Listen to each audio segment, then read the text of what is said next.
পরিবারের দেওয়া কষ্টগুলো কখনো ভোলা যায় না, কারণ আমরা সব সময় পরিবারকে ভালোবাসতে চাই।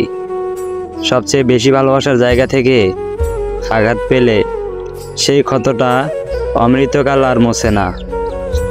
প্রতিটা মানুষই সঠিকভাবে বেড়ে ওঠার জন্য পরিবার এক একটা ক্ষুদ্র রাষ্ট্র। পরিবারহীন মানুষ যাযাবর সমতুল্য। এখান থেকে মানুষ যেমন অফুরন্ত ভালোবাসা পাওয়ার আশা করে, তেমনি ভালোবাসে মানুষ পরিবারকে।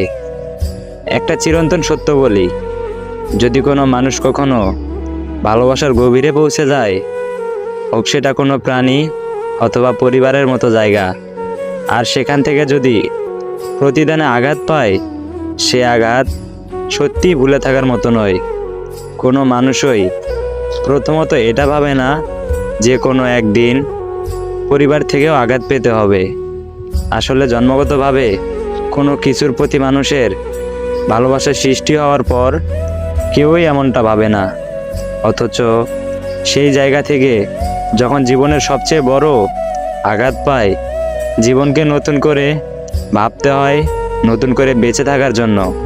আর কাছের মানুষগুলোকে না পারা যায় কিছু বলতে, না পারা যায় তাদের উপর প্রতিশোধমুখী হয়ে উঠতে। মনটা কাছের মতো ভেঙে যায়, বিশ্বাসের সুউচ্চ পাহাড়টি তছনছ হয়ে যায়। মনে হয় পৃথিবীর নাগরিকত্ব থেকে বঞ্চিত হওয়া একটা জীবন।